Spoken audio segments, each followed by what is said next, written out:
দেখো, আজকের আমরা রোমান নিউমারেলস পড়ব। এই রোমান নিউমারেলস সাধারণত ক্লাস 4-এই থাকে। বোর্ড বিশেষ ডিপেন্ড করছে, অন্য ক্লাসেও থাকতে পারে। তো আইসিএসসি বোর্ডে ক্লাস 4-এ রোমান নিউমারেলস থাকে। তো রোমান নিউমারেলস কি?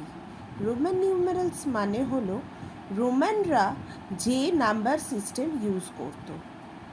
আচ্ছা, তো সেই সিস্টেম আমরা লিখি, কিন্তু আমাদের জানতে হবে ওদের নাম্বার সিস্টেম অনুযায়ী যে নাম্বারটা ওরা লিখছে আমরা কি লিখব। দেখো, পাশে লেখা আছে রোমান নিউমারেলস রুলস, মানে কিভাবে আমরা রোমান নিউমারেলসটা লিখব, বা রোমান নিউমারেলস থেকে আমরা আমাদের নাম্বার সিস্টেম কি করে লিখব। আমাদের নাম্বার সিস্টেমকে বলা হয় হিন্দু অ্যারাবিক নিউমারেলস। ঠিক আছে, তো এই হিন্দু অ্যারাবিক নিউমারেলস আমরা লিখব কি করে, সেটাই আজকের আমরা বলবো। দেখো, রোমান নিউমারেলসে প্রথম 1 থেকে 10-এর মধ্যে 3টে ডিজিট খুব ভালো করে জানতে হবে। একটা হচ্ছে, দেখো স্টার দেয়া আছে 1, আর একটা হচ্ছে 5, আর একটা হচ্ছে 10। এই 1, 5 আর 10 যদি আমরা জানতে পারি তাহলে আমরা সব নাম্বারস লিখতে পারবো। দেখো, 1 মানে একটা জাস্ট দাড়ি হবে, আমরা বাংলায় দাড়ি দিই, সেরকম একটা দাড়ি, জাস্ট আ স্ট্রাইক, ভার্টিক্যাল স্ট্রাইক। ঠিক আছে, ভার্টিক্যাল লাইন টানবো, একটা সোজা লাইন টানবো। অনেকে এর মাথায় একটা স্ট্রাইক দেয়, হরাইজন্টাল স্ট্রাইক, নিচে একটা হরাইজন্টাল স্ট্রাইক দেয়, শুধু এরকম লিখলেও বোঝায়। আবার এটা ক্যাপিটাল রোমান নিউমারেলস। এগুলো স্মলগুলো কি না, ছোট্ট আইয়ের মতন একটা ভার্টিক্যাল লাইন টেনে ওপরে একটা পুটকি, সেটা স্মল। ঠিক আছে, স্মল হরফে লেখা আর কি রোমান নিউমারেলস। এবার একটা দাঁড়িয়ে আছে, মানে একটা স্ট্রাইক আছে, তার মানে 1, তার মানে আমাদের হিন্দু অ্যারাবিক নিউমারেলসে কি 1। এইবার দেখো, 1 থেকে 3 অবধি আর লিখতে কোনো অসুবিধা হবে না। ঠিক আছে, 1 মানে একটা, মানে 1, দুটো যদি এরকম দাগ থাকে তাহলে 2, 3টে দাগ থাকলে 3। কেন না, 1 + 1 করলে 2 হয়, 1 + 1 + 1 করলে 3 হয়। এবার আসবো 4। 4টা জানতে হলে আমাকে 5 জানতে হবে। ঠিক আছে, 5 মানে হচ্ছে ভি, ভি লেখাটাকে বলছে 5।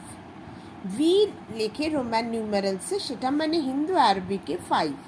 তাহলে 4টা কি, এই ভি এর আগে একটা বসে যাবে, ভি এর আগে একটা 1 বসে যাবে, মানে একটা স্ট্রাইক, ভার্টিক্যাল লাইন বসবে।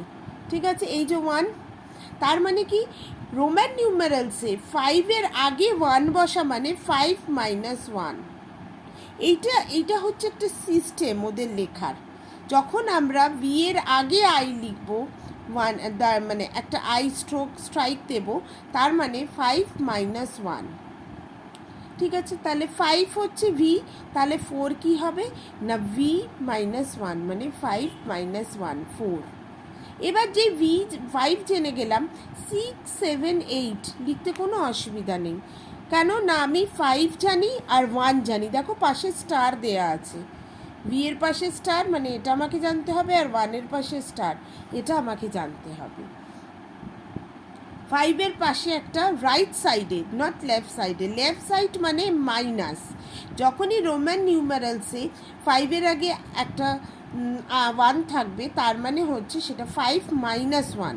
কিন্তু 5-এর রাইট সাইডে যখন 1টা থাকবে তখন 5 + 1। সবগুলোর ক্ষেত্রে দেখো, 1-এর পাশে 1 হয়েছে, তার মানে 1 + 1, 1 + 1 + 1, তার মানে কি এই 1-এর পাশে এই যে 1 1 2 লিখেছি, তাই এখানেও লিখেছি, তার পাশে আর একটা 1 দিয়ে সেটা হয়ে গেছে 3। সেরকমই 5-এর রাইট সাইডে যখন আমরা 1 দেব, তার মানে 5 + 1 মানে 6। আবার যখন 7 লিখতে চাইবো, 5 + 1 + 1 7, তার মানে কি ভি লিখবো, তার পাশে দুটো 1 দেব। ঠিক আছে, 8 লিখতে গেলে ভি লিখবো, তার পাশে 3টে 1 দেব। ঠিক আছে, তাহলে 8 হয়ে যাবে। আবার আসবো 3 নম্বর মনে রাখার জিনিস, সেটা হচ্ছে 10। 10 মানে হচ্ছে কি রোমান নিউমারালসে এক্স, ঠিক আছে? এক্স মানে হচ্ছে 10। তাহলে 9 মানে কি, এক্সের আগে যখন আমি আই বসাবো, 1 বসাবো, তার মানে সেটার মানে 10 মাইনাস 1। যেরকম 5-এ হয়েছিল 5 মাইনাস 1 হয়েছিল 4, সেরকম 10-এর আগে 1 বসিয়ে হলো 10 মাইনাস 1 9। বোঝা গেল?